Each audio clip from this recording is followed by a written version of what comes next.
Tere laupäeva lõunat. Mina olen Triin Ketlin-Siska. Ma olen psühholoog ja pereterapeut. Ja mul on hästi hea meel, et te olete võtnud siis selle aja, et täna kokku tulla arutleda suhtlemise üle ja õppida paremini suhtlema, õppida mingeid nippesid kaasa võtta endale. Ja natukene minust endast ka. Ma olen hariduselt siis psühholoog. Olen töötanud erinevates koolides psühholoogina, nõustanud eri vanusest siis õpilasi, nende õpetajaid ja vanemaid. Ja üha rohkem mul on hea meel, et ka lastele ja noortele õpetatakse sellist suhtlemis- ja konflikti lahendamisoskust nagu otse. Eraldi võetakse selleks nagu aega ja pühendutakse sellele, nii nagu täna siin ka. Nii et aitäh ka Tallinna Spordi- ja Noorsooametile, kes siis seda korraldab, ja Liis Terasele ka. Aega on meil 1 tund, seda aega on päris vähe, et ära õppida siis suhtlemise alused. Ja suhtlemise alal on nii palju, mida õppida ja nii palju, mida veel teada, katsetada, hästi palju peaks praktiseerima, vaatame, mis toimib ja mis just endale sobib. Aga vaatame, ma arvan, et tunniga me jõuame ka päris hästi. Samuti te võiksite vaadata, et siin on selline koht nagu chat. Et siis chatis saate kirjutada oma mõtteid, kommentaare, küsimusi. Juba enne ka mainisin, et kui te soovite, siis te saate oma nime muuta, et kui liigute hiirega oma nime peale, vajutades 3 punkti peale, siis sealt kaudu võite jätta näiteks ainult eesnime või panna omale hüüdnime, et siis saate olla anonüümsed. Ja samuti saab ka otse minule kirjutada. Nii. Aga nüüd ma tahaksin natukene teiega ka tutvuda, et kes siin teisel pool ekraani on ja jagan ühte küsimustikku. Siin on 4 küsimust. Palun vastake kõigile 4 küsimusele ja siis lõpus saate siis ära saata need vastused. Teie ette nüüd peaks olema ilmunud 4 küsimust ekraanile. Kui on probleemi ja ei ilmunud, kirjutage chati mulle, kui ei ilmunud.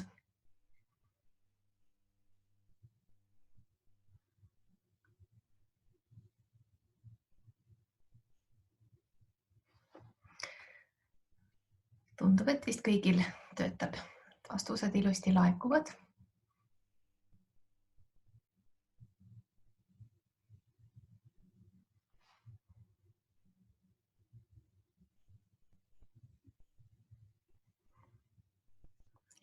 Ühte vastust ootan veel.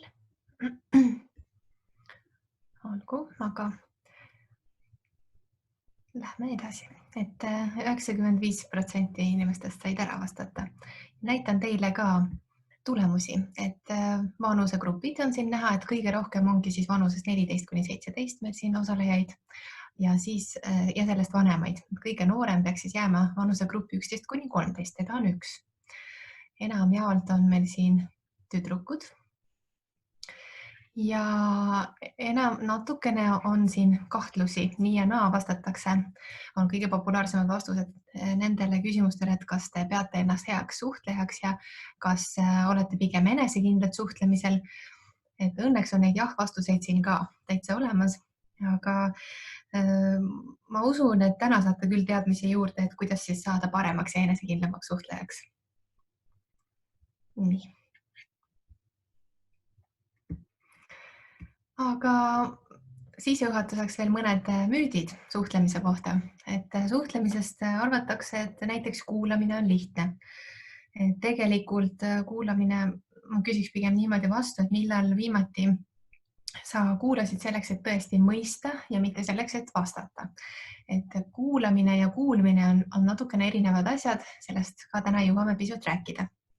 Ei ole alati nii lihtne.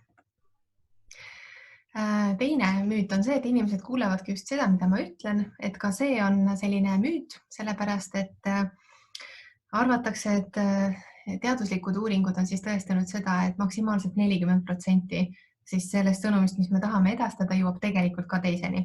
Nii et ei tasu olla selles nii kindel, tuleb pigem kontrollida, mida teine aru sai ja vajadusel korrata oma sõnumit. Kolmas müüt on see, et mida rohkem rääkida, seda paremad on tulemused. Sellega on nii ja naa, et tegelikult võib veel rohkem kommunikatsiooni hoopis viia aja raiskamise ja veel suurema segaduseni, et pigem olla siis selline selge ja konkreetne. Siis on neljas müüt, et 93% suhtlemisest on mitteverbaalne, et sellest sõnumist, mis siis edastatakse, on mitteverbaalne. Et see on Albert Mehrabiani hüpoteesist siis võetud väide, et justkui sõnad mängivad ainult 7% sellest, mida me kuuleme ja hääletoon 35% ja siis ülejäänud 38%,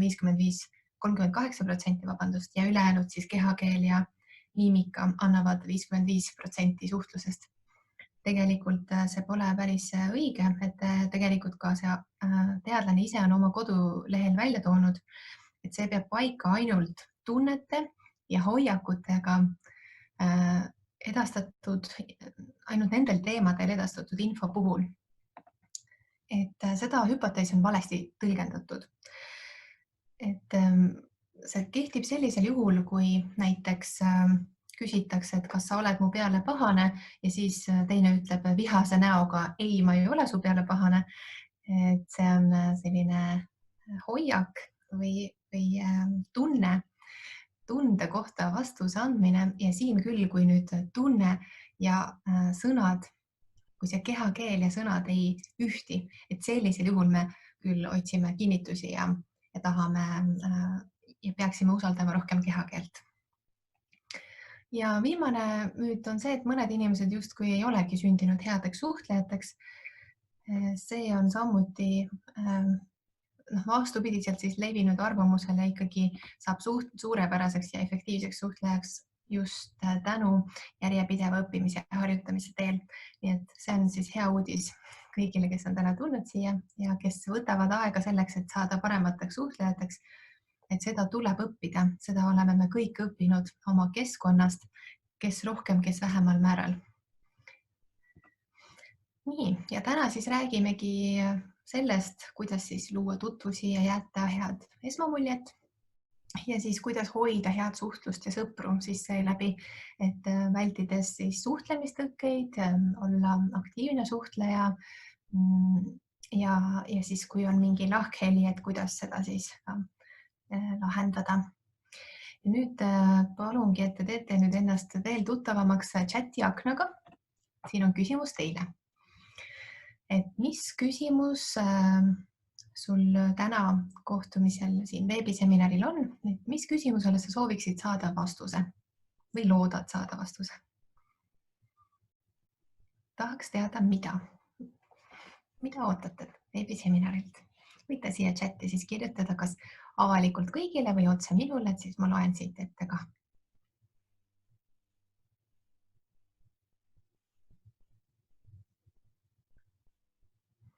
Sest mõned teemad olen ma eelnevalt, eks ole, välja mõelnud ja valmistanud, aga võib-olla olete tulnud siia mingi ootusega, et vot sellele tahaks vastust saada. Võib-olla ma muidu ei räägiks sellest.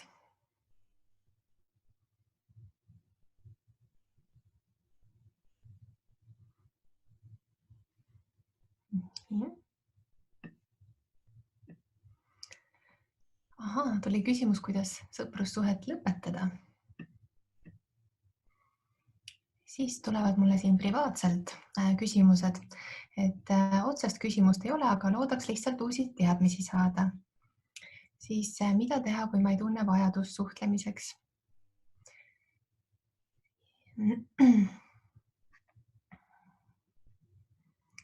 Siis loodan saada teadmisi sellest, kuidas oma sõnumit paremini teistele edastada. Sellest me kindlasti täna räägime.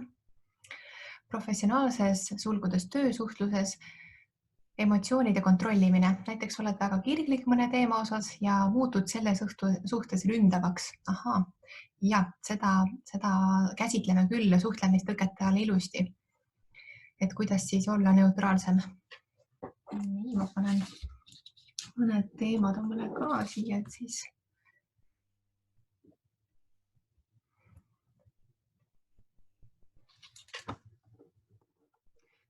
sõprussuhte lõpetamisest me räägime päris lõpus, et kuidas sellist kehtestavat sõnumit saata.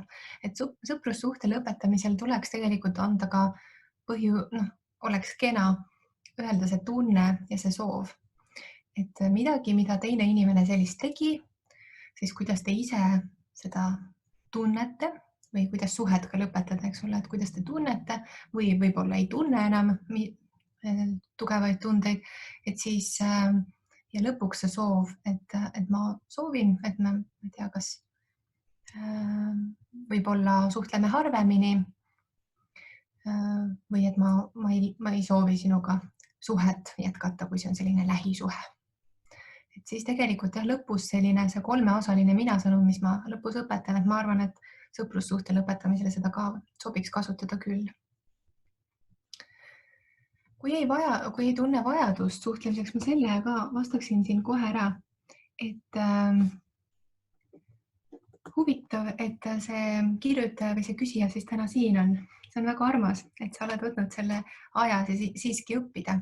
Et kui ei tunne vajadust suhtlemiseks, et vahel selle taga võib olla ärevus, et suhtlemine valmistab nii suurt pinget ja see on nii raske, et sellepärast ei tunne vajadust, ei taha. Üksi olla on palju kergem ja mõnusam. Kui see on nii, siis tuleks tegelikult tegeleda suhtlemise oskuste õppimisega ja ärevuse juhtimisega näiteks. Ei tea seda põhjust ju, aga on ka inimesi, et inimesed jaotuvad, et mõned on sellised agaramad suhtlejad, me nimetame neid siis ekstravertideks. Ja kes kuidagi elatuvadki sellest, et neil on hästi palju neid suhtluskontakte.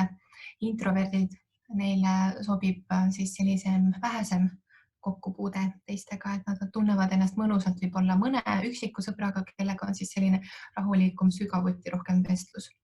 Et võib-olla ei tasuga ennast nagu suruda, et kui seal ei ole muud ärevust ega põhjust, vaid lihtsalt eriti ei tunne vajadust, siis pigem vaadata, et kas muus elus sa ikka liigud edasi, et kooli, õppealaselt, tööalaselt. Et hea oleks seda vaadata, et kui see hakkab jällegi segama tööelu, siis tuleks uurida lähemalt, miks see niimoodi on. Et kuidas seda siis muuta. Aga täna keskendume pigem oskustele. Nii, selle vastasin. Kirglikkus mõne teema osas, sinnani jõuame. Panen omale, et ma siis kirglikkusest ründamiseks. Nii, siis on küsimus, kuidas sõbra ees vabandada. Kui oled teinud kogemata apsaka ja tahtnud teist meelega solvata, nii et ei tunne end süüdi. Kui oled teinud kogemata apsaka ega tahtnud teist meelega solvata. Ja, kuidas vabandada?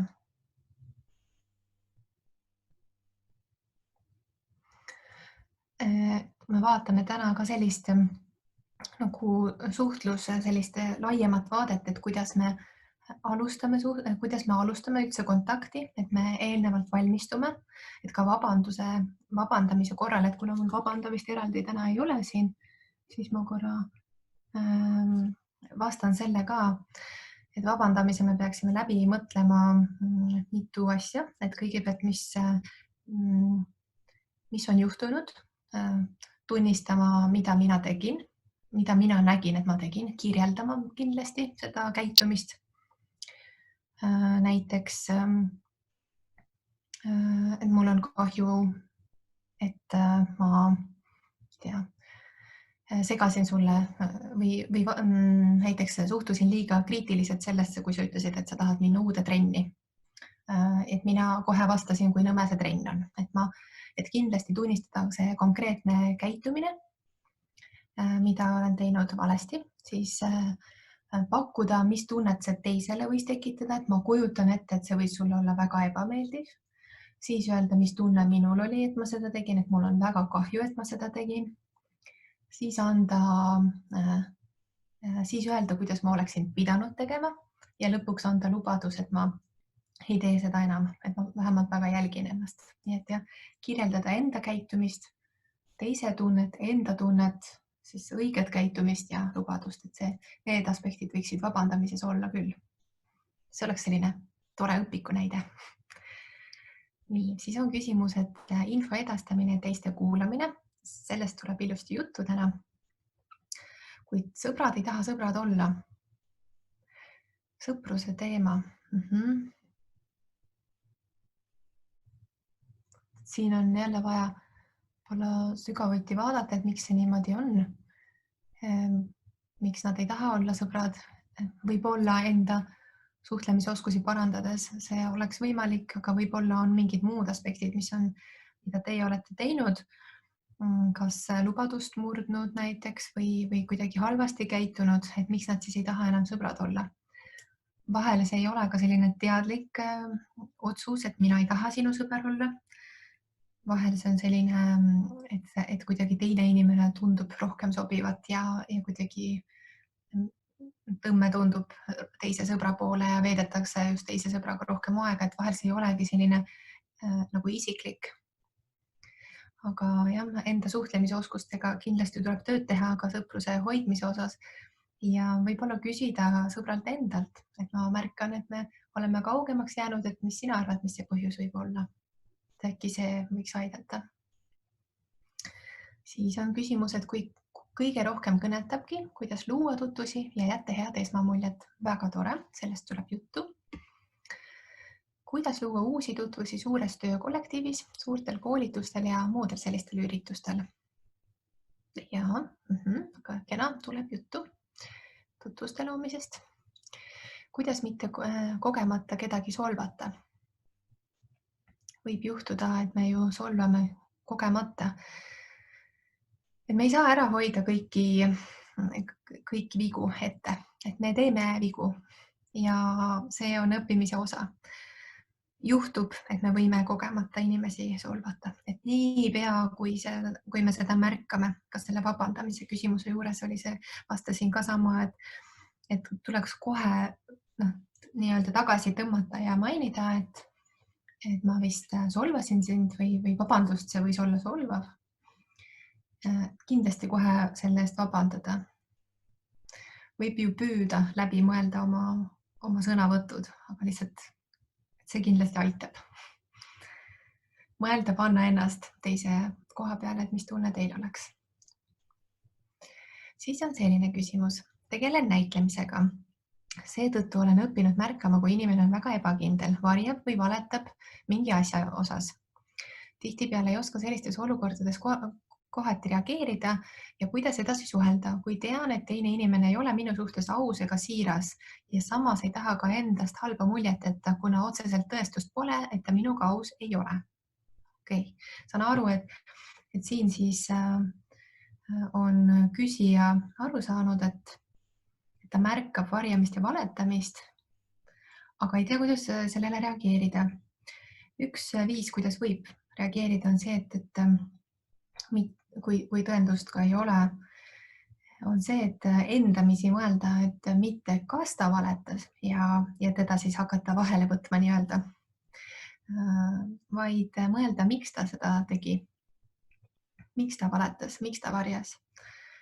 Kas ta kardab teie hinnangut, kas ta tahab jätta endast paremat muljet, kas ta tahab mingi tüli ära hoida, et ta kardab, et te lähete hästi vihaseks, kui te saate teada midagi. Et pigem mõelda, et miks see niimoodi on, et püüda sellega tegeleda, selle poolega. Ja see on üks viis ja teine viis on konfronteerida võib ju ka. Ja konfronteerida võib mina sõnumiga, mida loodan, et siis täna jõuame õppida.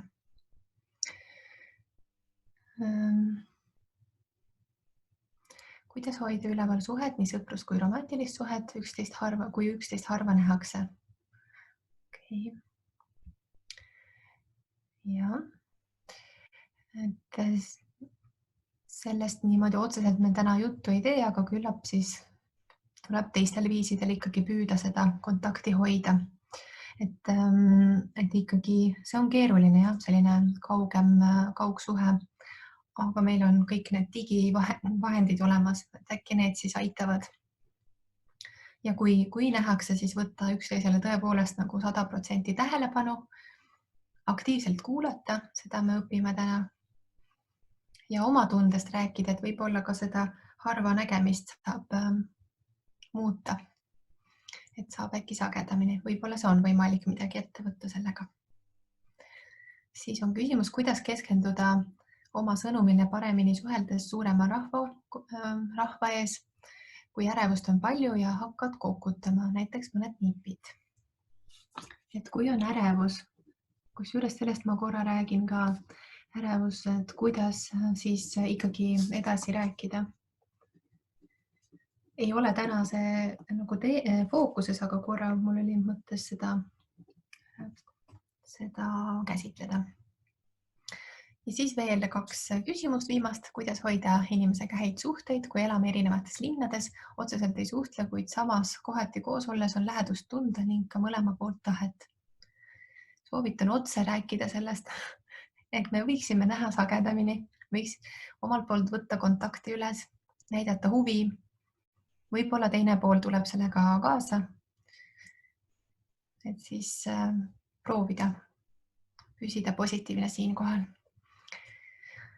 Ja kuidas olla julgem? Ma loodan, et läbi oskuste õppimise me võiksime olla julgemad läbi kogemuse. Mida rohkem me harjutame, siis sealt võiks see julgus tulla ka. Nii, aga nii tore, tuli päris palju teemasid ja juba läks päris palju aega nagu sellele ka, aga mul on hea meel. Et kindlasti küsige ja kommenteerige veel nüüd teemade sees ka. Aga oluline on leida üleüldiselt, kui me lähme nüüd suhtlemise oskuste juurde, et leida ikkagi endale sobiv suhtlemisstiil. Mida see tähendab? See tähendab seda, et me õpime ennast tundma. Me võib-olla osad inimesed on jutukamad, sellised oskavad või tahavad rääkida sellistel kergematel teemadel, teised jälle tunnevad, et neid ei huvita lihtsalt mingist tühjast tähest rääkimist, nemad tahavad kohe sügavuti rääkida. Või ka see, et see enesetundmine, et see tuli ka teie küsimustest näiteks välja, et rahva hulga ees ma muutun ärevaks, et hea on seda aspekti endast teada, et seda siis sellega tegeleda. Ja siit edasi me lähme, siin on nüüd lisasin sellise näitlejad, võib-olla olete vaadanud Troonide mängu, et Sophia Turner, kes siis on öelnud, et tema on ärev suhtlemisel ja ta on seda korduvalt nagu maininud. Ja see, kuidas ta mõjub, on hästi siiras ja armas. Muidugi peab olema siin ettevaatlik, et ei tohi nagu liiga selliseste depressiooni langeda või liiga kurvameelseks minna suhtlemistele, et öelda, et ma ikkagi üldse ei oska suhelda ja see on ikka nii hirmus. Et selline, et ei tasu nagu päris äärmusesse minna, aga võib mainida natukene, et see tekitab ärevust ja vahel siis teised reageerivad sellele hästi nagu toetavalt ja pigem nad elavad kaasa sellele, et kui teil on mingi olukord raske. Aga jah, endaks jäämine ka sellise introverdi, ekstraverdi või siis ambiverdi skaalal, et ambivert on siis keegi, kes võib olla introvertne või ekstravertne vastavalt meeleolule, kontekstile või vastavalt vajadusele. Muidu selline introvertne inimene võib olla mingis suhtlusolukorras, siis ta meelega suunabki ennast, et olla avatum ja rohkem siis jagada.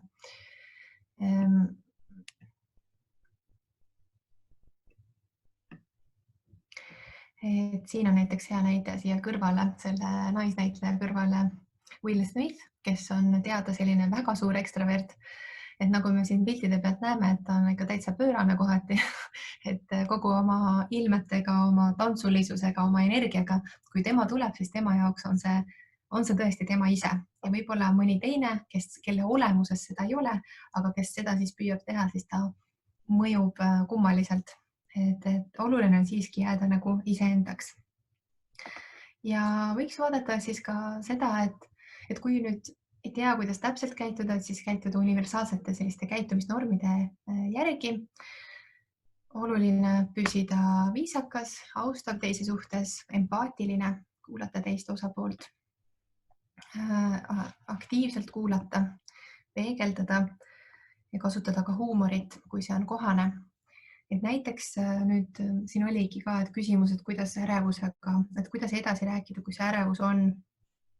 Et hästi häid näiteid selle Sophia Turneri pealt me saamegi võtta näiteks, kes on siis on natukene ärevam olnud mingites olukordades, et ta paljudes situatsioonides oskab ilusti vastata ja rääkida, aga vahel võib-olla olete ka tundnud, et selline pinge olukorras nagu see vastus, kuidagi pea on täiesti tühi, et ei teagi, mida vastata.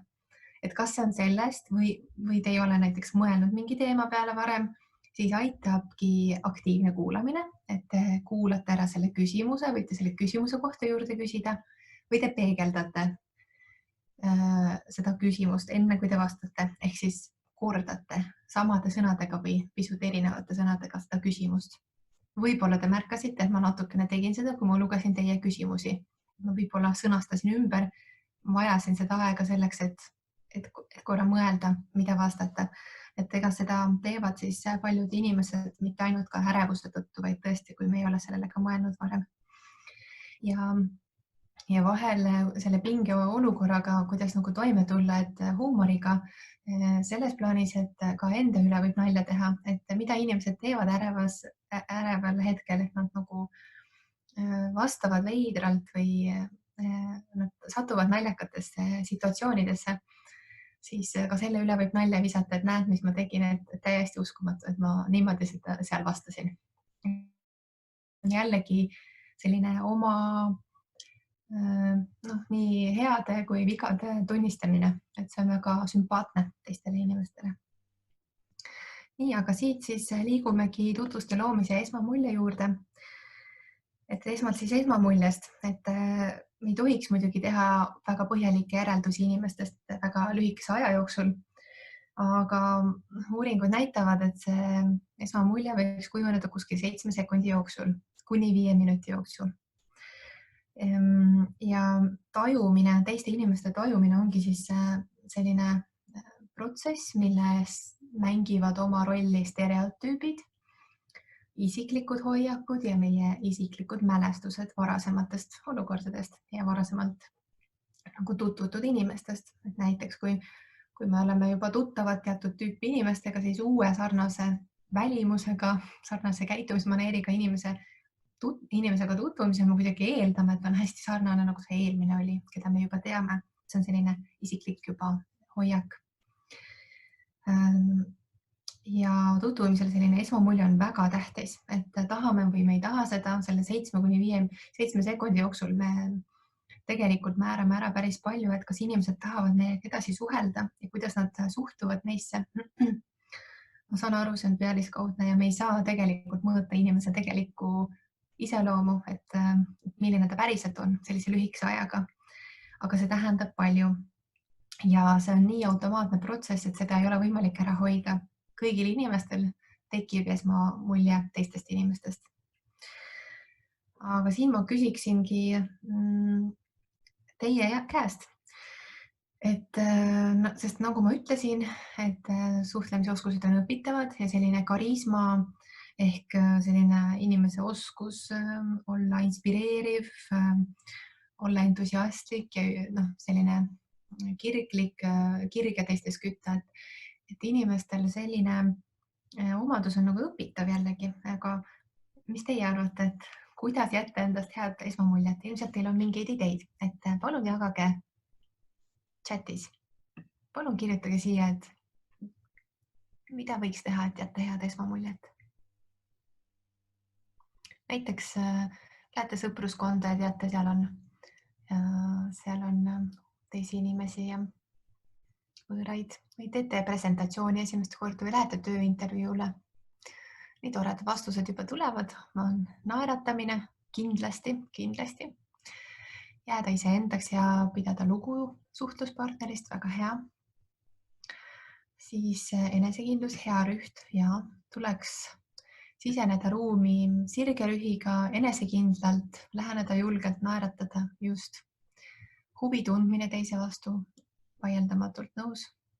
olla ise positiivne, hoida silmsidet ja naeratada ja olla avatud. Väga kihvtid vastused.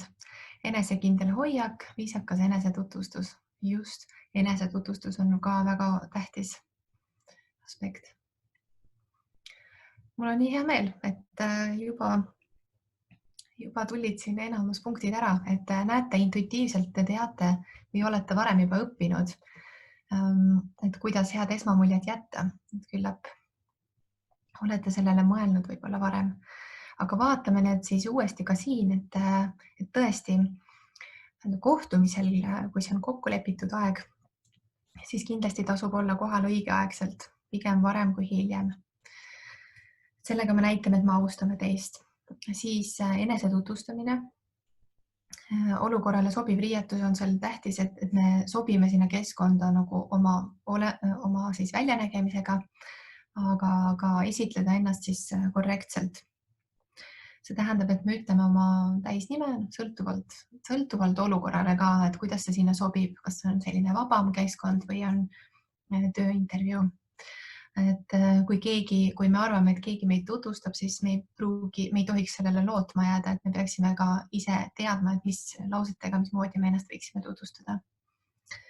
Siis jah, vaba ja avatud kehakeel. Kehakeelest kohe räägin täpsemalt. Naeratus on väga tähtis. Naeratus ei maksa mitte midagi, aga annab nii palju. Siis sellisel esmamuljel kujundamisel, esmakohtumisel võiks kasutada natukene small talk'i, ehk siis nimetatakse kas selliseks seltskondlikuks vestluseks või meeldivuste vahetamiseks. Me räägime natukene, kuidas oli siia kohale jõuda ja kuidas meile see ruum meeldib või midagi me saame nagu kommenteerida võib-olla teise inimese kohta, kui see tundub sobiv, anda mingi kompliment. Nii et jah, selline väikene kõnejutt. Olla positiivne, et isegi kui te olete närvis või mures või kui see kohtumine on negatiivse nagu eelhoiakuga näiteks, kellegi vahel on toimunud tüli ja vanemad saavad esimest korda omavahel kokku. Lastel on olnud tüli, et siis kindlasti ikkagi tulla positiivse hoiakuga, sellise hoiakuga, et meil leiame lahenduse. Naeratus näiteks ütleb ka seda, et sa meeldid mulle, ma tahan sinuga koostööd teha, et kõik see positiivsus võiks tegelikult välja kumada. Ja lõpuks siis tunda huvi ja olla tähelepanelik tõesti, et teise inimese suhtes. Et olla 100% kohal ja olemas. Nii. Vaatame kehakeelt natuke lähemalt ka. Kehakeele juures me räägime distantsist ja me saame eristada sellise kontiinumi justkui, et intiimne distants on selline, kas täitsa puudutus või kuni pool meetrit, et siis see on selline väga lähedane sõber või partner. Isiklik distants on selline sõbra, kuskil umbes meeter, siis sotsiaalne ütleme tutvumine, tööintervjuud võiksid need olla ja avalik esinemine kuskil juba üle 3,5 meetri on see vahe. Ja kehakeelest üldiselt ongi ka see, et eks me vajamegi kehakeelt appi just nimelt siis kõige rohkem, kui me oleme närvis ja pinges, ehk siis, kui meie keha üldse ei taha meiega koostööd teha, sest meie kehast ongi seda näha, et me oleme pinges, kohe keha muutub sellest, aga just siis tulekski kõige rohkem meenutada, mida me teame, et mis kehahoid väljendab positiivset, vaba suhtlemist, vaba suhtumist ka. Aga veel siit edasi siis distantsist lähme kehahoiu ja žestide juurde. Et ei tohiks siis käsi kuidagi risti hoida või jalgu ristata, et see on selline suletud asend, et me tahame seda, et me oleme pigem avatud. Õlad vabastada, alla tuua nad. Et kui õlad on üleval, siis on ka raskem rääkida, see näitab sellist pingetunnet. Ja siin on ka veel selline nagu asi, millele võib-olla mõelda, et mõelge, kui te suhtlete teise inimesega ja te väljendate sellist kartlikku kehakeelt justkui tõmbute hästi endasse ilma põhjuseta, et teine pool on sõbralik või vähemalt teine pool usub enda olevat sõbralik ja heatahtlik. Ja siis teie nagu olete hästi pinges ja vaikne, ei võta silmsidet, räägite vaikselt või üldse mitte, kiiresti kiirustate minema. Et sellise käitumise mõju teisele on selline, et teine võib mõelda, et kas ma tõesti olen nii hirmus või nii halb või mida mina valesti tegin, et sa minuga niimoodi suhtled. Ja see on jah selline paradoks, et üks ärev inimene mõjub teisele viisil, et see teine ka mõtleb, et ta saab pahaseks tegelikult sellise kas liiga alandliku või ka võib-olla agressiivse hoiaku peale ja omakorda võib reageerida, kuigi võib-olla teie hoiak ei tulnud sellest, et teie teine inimene ei meeldinud, vaid tuli just enda ärevuse tõttu. Nii et see on huvitav, et see mõjub nagu väga tugevalt ja selle tõttu me peame korrigeerima ennast ja oma kehahoidu ka. Rühti tuleb hoida sirgena, ei tohiks olla liiga pinges või liiga lodev, liiga selline mugav. Et noogutamisel selline väike kuulamisel väike noogutamine on omal kohal. See näitab, et me oleme kaasas. Kallutada kergelt rääkija poole. Käed võiksid olla vabalt, et me liigselt ei mängi kas juustega või näoga. Ka selline näo varjamine mapiga või näiteks mõne sotsiaalsel üritusel võib käes olla mingi jook, et kui me seda nagu hästi siin ees hoiame, siis ta nagu tekitab barjääri teise inimesega ja see võib olla turvaline siin taga olla, aga on teisele poolele jällegi nagu pigem ebameeldiv. Ja ühe pildi panen ka, et kehahoid, et milline on sirge kehahoid, et ei tohiks nagu tõesti ka ülepinges olla. Et pigem selline sirge neutraalne. Näoilmed. Tõesti selle kohta öeldakse, et näoilme on kõige tähtsam asi, mida sa kannad. Et kõikidest asjadest kõige olulisem. Näoilme puhul saame välja tuua muidugi kogu miimika. Ja oluline on silmsideme hoidmine, nagu te ka välja tõite. Kui palju siis peaks hoidma silmsidet? Et siin on erinevaid protsente toodud välja, ega me lõpuks ei tea ka ise ka, mitu protsenti me nüüd vaatasime teist. Aga umbes see põhimõte on see, et ikkagi rääkimisel me vaatame pisut vähem silma, kuna me kogume mõtteid, otsime mõtteid, meenutame midagi, et siis on täitsa hästi, kui rääkimisel vaatate silma kuskil umbes 30–50% ajast. Aga kuulamisel see protsent võiks olla suurem. Ei pea põrnitsema, et terve aja vaatama, aga kuskil 70–80% oleks näiteks päris hästi. Et enamus ajast me ikkagi vaatame inimesele otsa ja vahepeal me võime mõelda selle üle, mida me kuulsime. Ja naeratused te kõik nimetasite, et väga hästi. Et see siis ütlebki, et mul on hea meel sind näha, sa teed mind õnnelikuks, sa meeldid mulle. Väga palju asju see naeratus ütleb. Aga naeratus peab olema ka siiras. Et meie tegelikult, et kui seda naeratust ei taha tulla kuidagi seest välja, et me oleme sellised võib-olla kriitilised või pahased teise inimese peale või mingi põhjused, siis võib mõelda, et kas ma siis olengi siiras ja väljendan oma pahameelt või siis ma püüan leida teises inimeses midagi, mis mulle temas tõesti meeldib, mille eest ma olen talle tänulik või sellele olukorrale tänulik või ma suunan ennast ka olema positiivsem ja siis äkki see naeratus on siiram ka. Lisasin väikese lingi BBC lehelt, kus on väikene test, et kuidas ära tabada siis võltsnaeratus. Võite mängida seda sellega pärast. Aga nüüd minu üks lemmikuid seriaale siin Eestis, Kartulid ja apelsinid, et vaatame nüüd siin. Kas te võiksite kirjutada, et mida te saate öelda nende kahe kõneleja kohta? Et siin on siis psühholoog Vivian Volkonski koos oma sõbranna Britaga. Et mida te näete nende kehahoiakust, mis te saate kirjutada sellest mulle?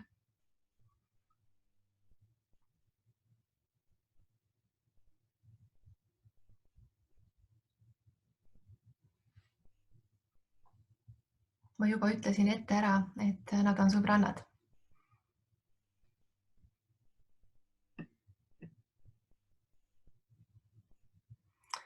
Nad hoiavad silmsidet.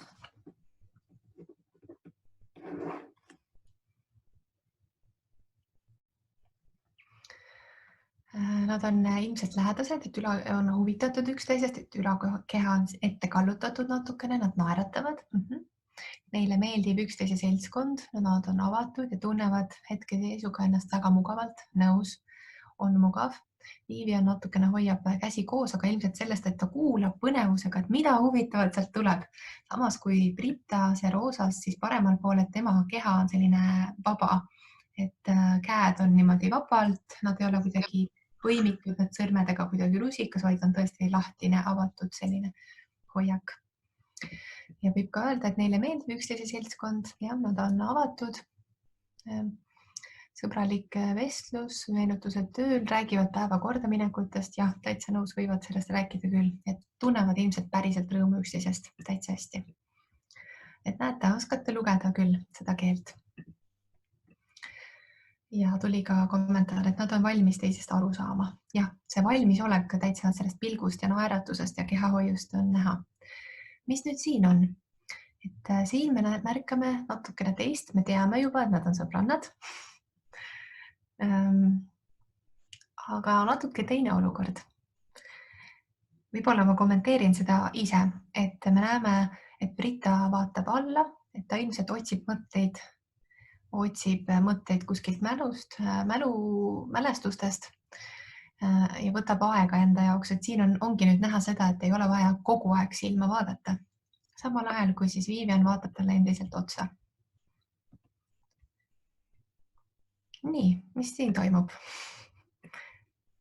Siin on siis Vivian koos Unoga. Uno kehahoid võiks silma jääda.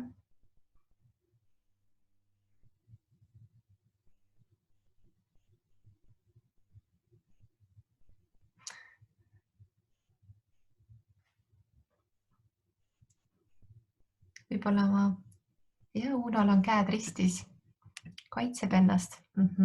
Jääb küll selline tunne, et kaitseb ennast. Suu on natukene isegi tal kinni surutud sellel Unol. Just kui ta tahaks midagi paha öelda, aga hoiab suud kinni. Ja Vivian vaatab alt kulmu. Jah, see on mingi tõsine hetk, et Vivian vaatab alt kulmu, aga samas tal näos on ikkagi nagu kerge naeratus ja vaatame ka seda, et nad seisavad üksteisele väga lähedal. Et ikkagi inimesed, kes on näiteks tõsises konfliktis, siis ma arvan, et nende see distants võiks olla natukene suurem. Et ma arvan, et kuigi nad on pahased, võib-olla sellised mõtlevad, et kuidas me seda probleemi lahendame, aga nad on siiski nagu ühel poolel või kuidagi sõbrad. Et just see distants nagu reedab seda. Nii loen siit kommentaari veel.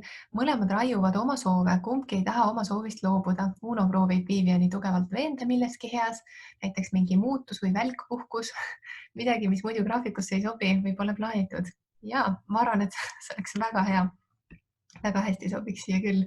Uno ütleb, et mine puhka nüüd ja ta on toetav, eks ju, ta räägib sellisest sõbra aspektist. Vaatame veel viimast ka pilti. Siin on siis Vivian oma õega.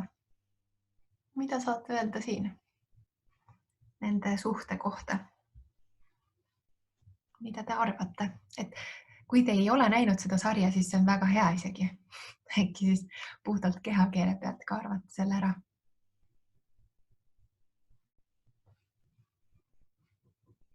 Pinge on nõus. Neil pole hea suhe, seisavad väga kaugel.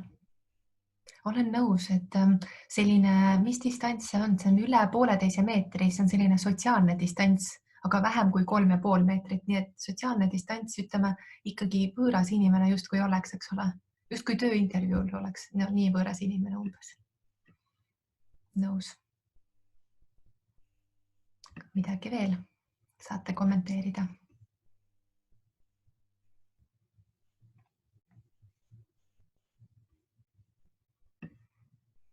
Pole vist üksteist pikalt näinud ja on üksteise peale pahased ja nõus.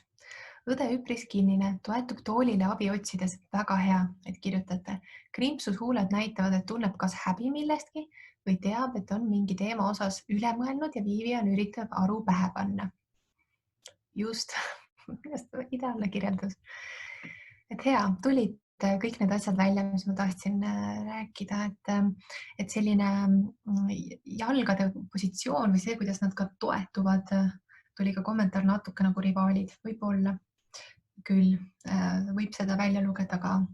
Nad ei toeta nagu kahele jalale, vaid nad on ebalevalt ühel jalal, mis näitab, et nad nagu ei ole otseselt agressiivsed, et sellised võimutäis kahel jalal nüüd ründan, vaid nad natukene nagu kahtlevad või ebalevad. Suhe ei ole lähedane selle distantsi tõttu, see tuleb siit välja. Ja toe otsimine toolilt, et kõik need tulid. Et samas on nad ka üksteise poole täiesti üksteise poole orienteeritud kehaga, õlgade mõttes, õlad on täpselt vastakuti.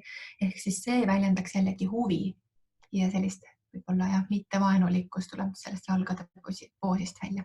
Ja väga palju näeme siit. Nüüd on teile väikene testikene siin.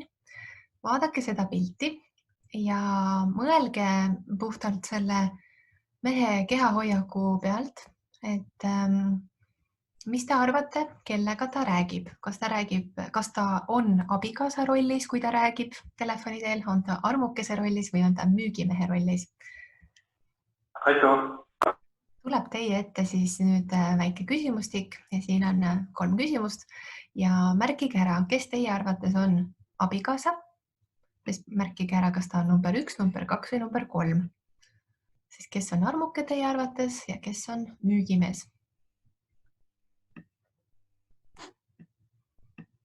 Ootan ära teie vastused.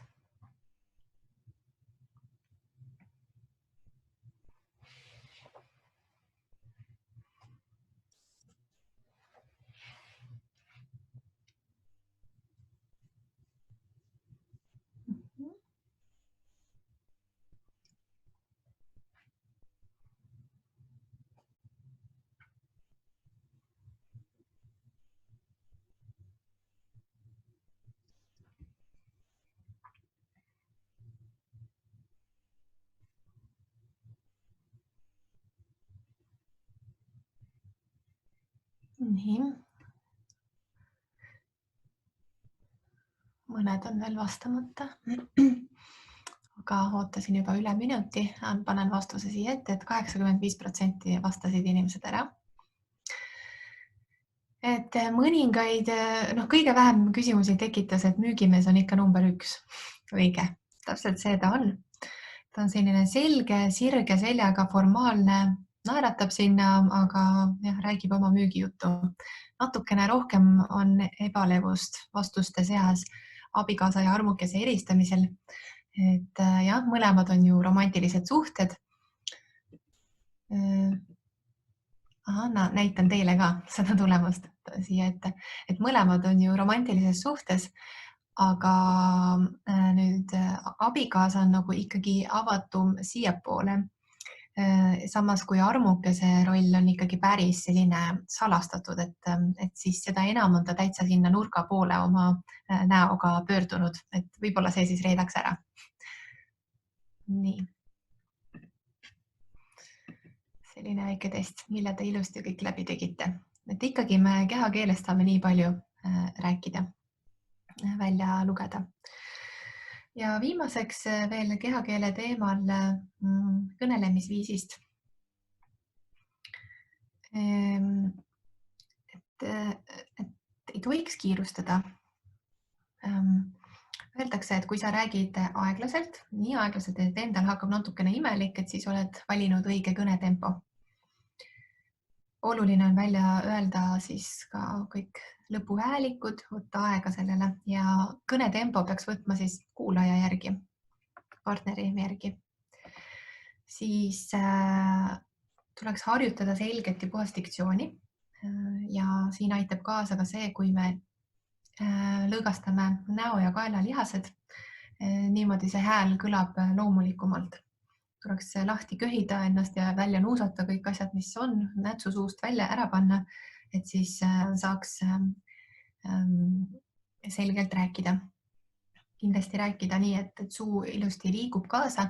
Väike test, mis te võite teha, on see, et rääkida ilma hääleta peegli ees ja vaadake, kas te ise loeksite oma huultelt välja, et mis te ütlesite. Ja siis püüdke ka oma hääl nagu selles mõttes nagu helisema panna, et hääl tuleks sügavamalt kõhust. Ka lauljad siis peavad tegema tööd kõhulihaste ja diafragmaga. See on nendel eraldi õppus. See on selleks, et see heli tuleks ilusti sügavalt. Ärevuse puhul juhtub see, et diafragma siis on see rindkere peal olev selline lihas, et see tõmbub hästi krampi ja kuidagi õhku jääb väheks. Et siis tasub nagu kõhu kaudu hingata, mõelda, et see õhk justkui käib kõhust läbi. Et see võiks olla abiks siis. Et vältida kindlasti monotoonsust, et kõnel võiks olla meloodia, rütm ja pausid, nii nagu on muusikas. Valida ka õige hääletoon, et mõelda oma hääletooni peale, et meloodia mõttes, et selline ninahääl jätab mulje irisejast ja virisejast. Samas selline toriseb hääl ja nutune hääl peletab sageli teised eemale. Ja äritudes meie hääl võib ka muutuda päris ebameeldivaks, selliseks nagu pingestatud ja kõrgemaks. Samuti see hääl ei tohiks olla liiga vali, sest et siis ta jätab sellise ülbe ja domineeriva mulje, ja liiga vaikne hääl ei tohiks ka olla, sest et see on nagu ebakindluse märk. Samas selline malbem, pehmem hääl näitabki, et inimene on kuidagi selline mõistev, hoolitsev ja usaldav. Nii et selline erinev hääl võiks olla selline keskmine, mitte liiga vali ega liiga vaikne. Ja sõnu rõhutades me saame anda täiesti erineva mõtte edasi. Näiteks, kas sa panid asjad kappi ära? Või ma rõhutan, kas sa panid asjad kappi ära? Või ma ütlen, et kas sa panid asjad kappi ära või panid nad kuskile mujale. Et me saame anda väga erinevaid sõnumeid sellest, kuhu me rõhuasetuse paneme, et seda tuleb ka jälgida. Aga kõnelemisviisi siis on hea harjutada läbi selle, et salvestada, kuulata oma salvestusi ja siis parandada seda ja siis teha seda korduvalt ja korduvalt. Ainult niimoodi saab siin paremaks, aga need on siis aspektid, millele pöörata tähelepanu kõnelemisel. Nii, vaatan, et aeg lendab väga kiiresti. Lubasin rääkida natukene suhtlemistõketest, et siin oli see küsimus, et kirglikkus ei muutuks nagu ründavaks suhtlemiseks näiteks või. Aga suhtlemistõketest siin küll, et need on sellised kõrge riskiastmega reaktsioonid, sellised reaktsioonid, mis sageli toovad esile vastupanu või kaitsehoiakut teistes inimestes. Ja neid on 12 tükki, neid on väga palju. Seega, ja ma lihtsalt nimetan, mis need on. Näiteks võib-olla tunnete ennast kuskil ära. 13. suhtlemistõke on see, kui me hakkame diagnoosima, kes on neid 12 suhtlemistõket teinud. Nii et jätame selle praegu kõrvale. Me ei hakka ütlema, et ma tean, et mu ema või minu õpetaja teeb täpselt seda või mu sõber, vaid jätame selle 13. suhtlemistõkke ka ära. Vaatame pigem enda peale. Peaasi, et meie ei teeks selliseid suhtlemist siis rikkuvaid käitumisi, nagu näiteks on kohtumõistmine, lahenduste pakkumine ja teiste inimeste murede vältimine. Kohtumõistmise alla läheb siis kritiseerimine. Näiteks keegi räägib oma muret ja mina vastan, et sa ise tõid selle jama endale kaela. Sildistamine kindlasti läheb siia, sa oled selline oledki tüüpiline naine või sa oled nii tundetu isane või öeldakse ju ka palju kehvemaid asju, et sa oled manipulaator, oledki valetaja, et oled laisk. Et selline see laiskus võiks olla kas sildi või diagnoosi vahepealne asi. Diagnoos on see, et sa oled mulle kui avatud raamat või sa oled nii depressiivne. See on huvitav, et oskame sellist diagnoosi panna puhtalt kõne pealt. Neljas näiteks on siia alla kuulub veel kiitmine, et iseenesest tunnustamine on positiivne, aga see peab käima konkreetse tegevuse kohta, mis teile meeldis. Tunnustada saab jah mingit konkreetset käitumist kindlas olukorras, et see on väga hea ja omal kohal. Aga kui teine räägib ja mina vastan talle, oi, küll sa oled tubli poiss või tüdruk, et küll sa kindlasti hakkama saad.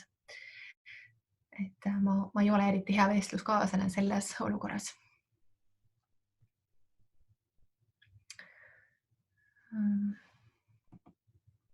Siis lahenduste pakkumise alla võiks minna see, et me kuulame pisut ja siis hakkame kamandama.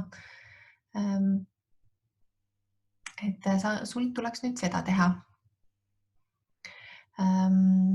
Ja selle asemel, et anda nagu selgitust või kuulata ära teine osapool, selle kamandamise juurde käib ka see, et mina käsen teha nii. Ähvardamine, et sa pead nii tegema või muidu.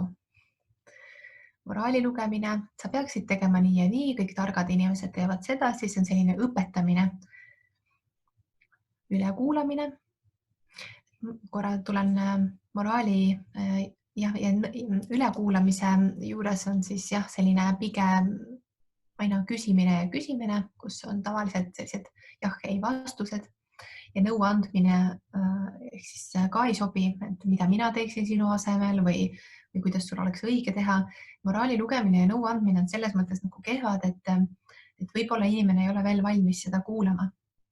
Tuleks kontrollida, kas teine inimene tahab minu nõu kuulda. See on tähtis. Viimane grupp suhtlemistõkkeid on siis teiste murede vältimine. Siia alla kuuluvad kõrvale põiklemine, et näiteks see, kui me ei taha kuulata, mida teise muresid teine aina hädaldab. Tõenäoliselt see on see, mida üks teise murede vältija võib arvata, et teine aina hädaldab ja siis see tuleb ka välja sellest, et ära mõtle sellest, räägime midagi meeldivat ja nii edasi. Ja sa arvad, et sinul läks halvasti, et las ma räägin, mis minuga juhtus, et see fookus läheb enda peale.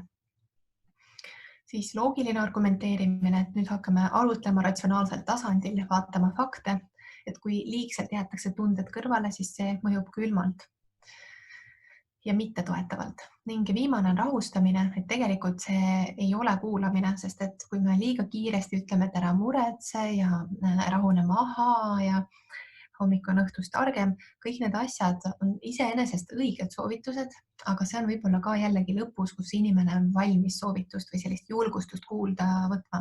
Kui ta alles räägib oma juttu, siis on see kindlasti suhtlemistõke.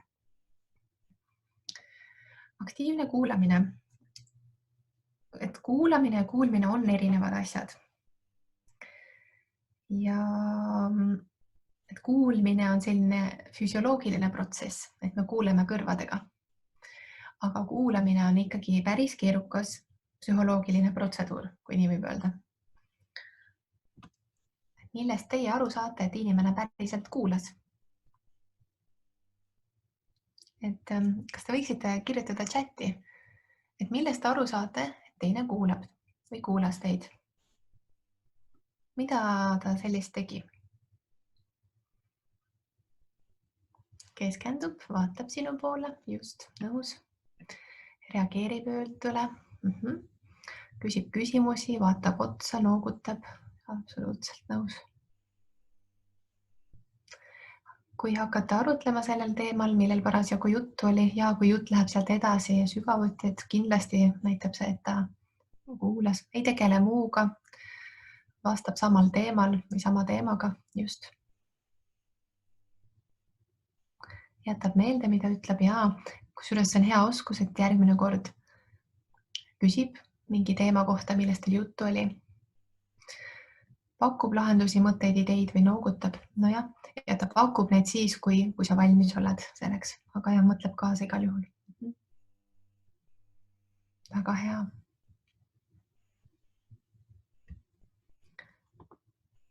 Ja. Kui ma nüüd ka näitan siin, et